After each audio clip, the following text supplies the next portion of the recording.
Please join me in welcoming Khalil King as the MC of today's episode.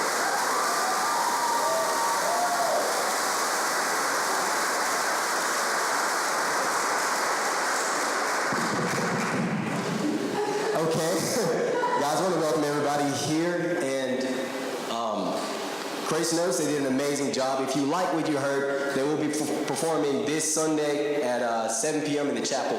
So let's give it up to Grace Notes. I want to give a big thank you to President Strum. I've been able to grow a very cool and amazing relationship with him over these 4 years. Fried Chicken Wednesday, we enjoyed this Wednesday. I don't want to toot my own horn. Some people made up a lot of nice stuff already, but I'm going to go ahead and say that I have the best presentation of today because I have the honor and the privilege of presenting my peers and allowing them to present all their hard work that they've done today. So first up, we have none other than Missy Jones. Missy Jones is a double major in mass communications and history from Yarmouth, Massachusetts.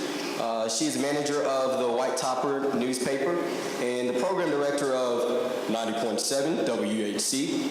She also worked as a volunteer coordinator for Anthony Flancavento for the campaign in Abingdon and is as the social media intern at the John F. Kennedy Museum in Hyannis. Her senior project, The Politics of Friendship, is based on her research from the National Archives Record Administration in College Park, Maryland, and a close reading of primary source documents from the State Department's Foreign Relations of the United States series. Missy's interdisciplinary perspective has resulted in a fresh take on old questions and surprising insights into the relationship between U.S. President John F. Kennedy and Soviet Union Premier Nikita-Khrushchev. So let's welcome our first presenter, Missy Jones.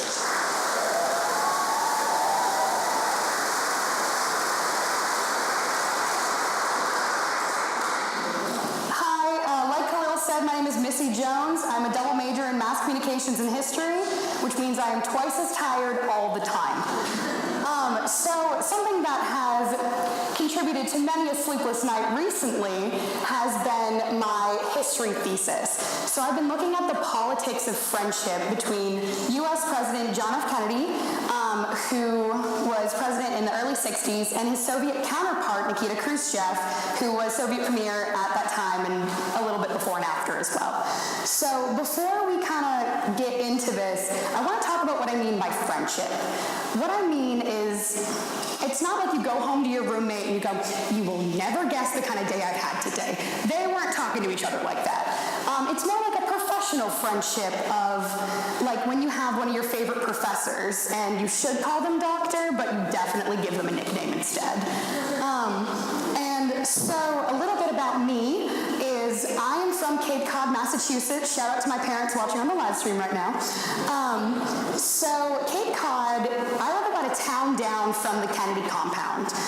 And that's where they vacation, that's where they just like go to hang out on the beach, all that. And so my entire life has been very Kennedy influenced. Everyone loves them, like America's royalty, the whole nine. And so when I got to college and I took a Cold War class, the prompt was write something Cold War. It was much more eloquent than that, but that's what we're going to go with. And so my immediate response was to write about Kennedy. And so I'm also the kind of person, side note, that will read the last chapter of a book before I start it, just so I know what I'm getting myself into. I know a lot of people are probably rolling their eyes, but I swear to God. And so when I got into that class, we were looking at primary source documents. And what a primary source is when you're reading something that was either written or spoken in or about the time we're talking about. And so the last chapter of the book was the telegram between Jackie Kennedy and Nikita Khrushchev. And what Jackie said to Khrushchev is, I send this letter because I know so deeply of the importance of the relationship which existed between you and my husband. And I thought, wow, like that's poetic. Like, what kind of relationship did they have? And so I was super excited, and I wrote my whole paper about it, gotta be. And I wrote that John F. Kennedy and Nikita-Khrushchev were friends, and it was great, and so that was that. Summer of 2017, I was fortunate enough to meet Dr. Sergei Khrushchev. Dr. Khrushchev is the son of Nikita Khrushchev, and so he came to the Cape to give a talk about JFK on his 100th birthday, and so after it was done, I fought through the reporters, and I fought through all the real historians, and I landed at the feet of this old man, and I looked at him, and I was like, hey, I've been writing this thing, do you think that your father and President Kennedy were friends? And he looked at me, and he smiled, and he said, of course they weren't. And I was like, oh, great. Okay, and I sent a frantic email that night. I was freaking out.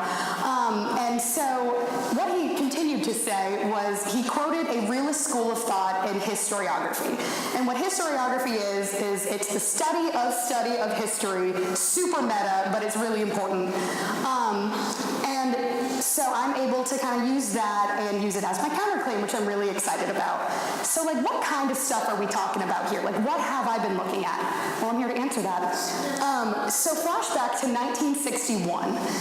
In August of 1961, the Berlin Wall is built, and it's a literal wall that was that split Berlin in half between East Berlin, West Berlin, the communists, and the capitalists. And so that goes up in August. In September, Nikita Khrushchev decides that he doesn't want to deal with the bureaucracy of everything anymore. So he pulls aside a U.S. reporter who was in the Soviet Union, and he says, I want you to take this letter to President Kennedy. And the reporter was like, oh, no, I'm not qualified for that.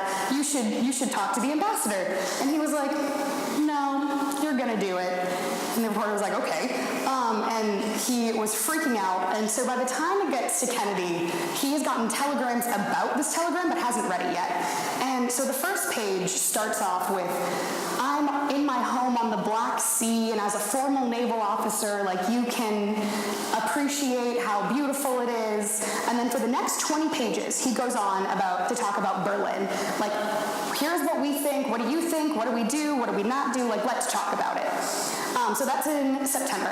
In October of 1961, Kennedy responds from Cape Cod, and the first page is I'm in my home on Cape Cod, and my family's always had a house here, my brother owns a home nearby, and all my children always have their cousins to play with. And then he goes on for another 20 pages to talk about, okay, I hear what you're saying about Berlin, here's what I'm saying, here's how we should proceed. And so that's the kind of thing I'm talking about, those first pages side by side of just the intimacy between these two men who, for all intents and purposes, are diametrically opposed. So that happened in October. So while they're exchanging these very intimate notes, a month after Kennedy sends this, in November, we have the Checkpoint Charlie crisis. So we do have the wall in Berlin, but there are still places that you can go in and out, and Checkpoint Charlie was one of them. And things had escalated so much in Berlin that you had U.S. tanks on one side, Soviet tanks on the other, and they were just staring each other down, I don't know what to do, but here we are. And so what ended up happening is Kennedy and Khrushchev were able to back down literally inch by inch. And so that de-escalated the crisis, and what I argue is they were able to do this because they had this back way of communicating. And the communication like that doesn't stop in Berlin. It continues all the way throughout the Cuban Missile Crisis, all the way up until Jackie sends that last telegram. So what, right? Why do you care? You may not, but here's why you should. So, from a historical standpoint, the reason that it's important is because these are two leaders of state. And if you go back to that realist school that Dr. Khrushchev was talking about, leaders of state should not be friends. But the reason that it's so important that they are is because they need to be able to talk to each other as people. It's just like any sort of communication, and so how it relates back to all of you, me, everyone on the live stream, just everybody, is When it comes down to it, there is nothing that can't be handled by just talking. I mean, could it make things worse? Maybe, but there's so much more of a chance that it'll make it better. So communicate with each other, try to understand where they're coming from and that everyone has different backgrounds and yeah. Sorry, I know that's not how I should have ended it, but it's how I did. Goodbye.